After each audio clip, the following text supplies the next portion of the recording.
और जो कार्यक्रम उसके बारे में, संस्थान के बारे में। मेरा नाम आनंद कुमार है। मैं 81 बैच का IPS officer, ministry of home affairs से तो गृह मंत्रालय कहते हैं, वहाँ से स्पेशल डायरेक्टर अर्थात DG पद से मैं रिटायर हुआ और अनेक प्रदेशों में मैंने काम किया।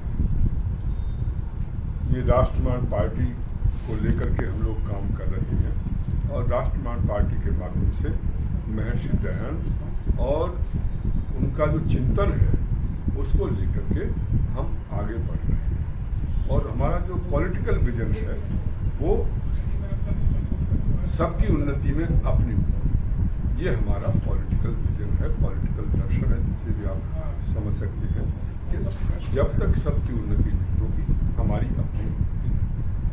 और आप देखते हैं कि आजकल छोटे छोटे जो भी पद पर हैं, पॉलिटिकल पद पर, जैसे ही कहीं वो कुछ आते हैं, MLA बन गए, प्रधान बन गए, कुछ हो गए,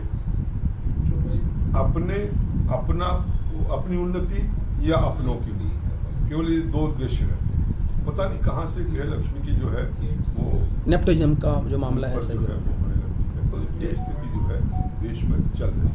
सर, जो कार्यक्रम अभी जो कार्यक्रम हुआ है, देखिए जी, ठाकुर विक्रम सिंह जी 80 वर्ष अपने पूर्ण करके 81 वर्ष में जो है आगे बढ़ रहे हैं और इस अवसर पर यह कार्यक्रम किया गया।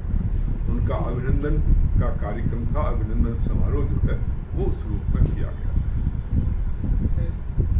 इनका जीवन पूरा का पूरा तपस्वी जीवन रहा है।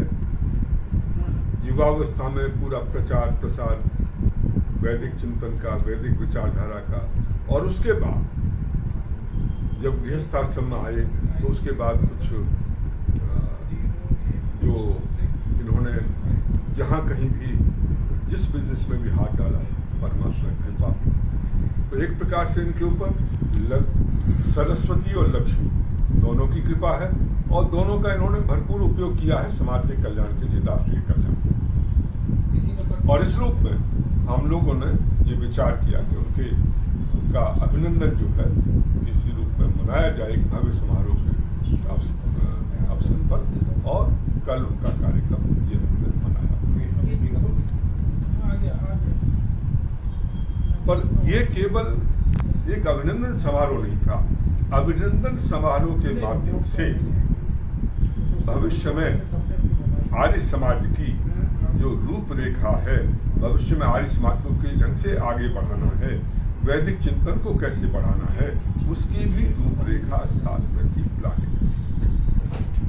बहुत से विद्वानों का अभिनंदन समारोह होता है, परंतु वो अभिनंदन समारोह केवल अभिनंदन तक सीमित रह जाता है। परंतु ये जो जीवन भर करते रहे हैं, जिन उद्देश्यों को पूरा करने के लिए करते रहे हैं, वो उद्देश्य जो हैं आगे भी उनकी पूर्ति कैसे हो सकती है, वो वेद निधि ट्रस्ट के माध्यम से ठाकुर साहब ने आगे के लिए भी एक रास्ता बना दिया है, जिसके माध्यम से हम ऐसे लोगों की देखभाल कर सकते हैं जो समाज के लिए काम कर रहे हैं, वैदिक चिंतन को प्रचारित प्रसारित करने के लिए काम कर रहे हैं। ऐसे सन्यासी, उपदेशक, विद्वान, पुरोहित, उनकी देखभाल करना, उनकी सहायता करना, उनका सम्मान करना, और उनके जीवन के संध्या काल में जब वो निशक्त हो जाते हैं, अकेले पड़ जाते हैं, उनकी देखभाल करना, जिससे कि यदि उनकी देखभाल होती रहेगी तो लोग जो हैं वैदिक चिंतन के लिए, वैदिक विचारधारा का प्रचार प्रसार करने के लिए आगे बढ़ते रहेंगे, काम करते रहेंगे। तो एक प्रकार से ये आगे तक ये परंपरा चलती रहे, उसके लिए भी ये एक उनका कार्यक्रम था और इसी रूप में इस कार्यक्रम को मनाया गया। बहुत बहुत धन्यवाद सर।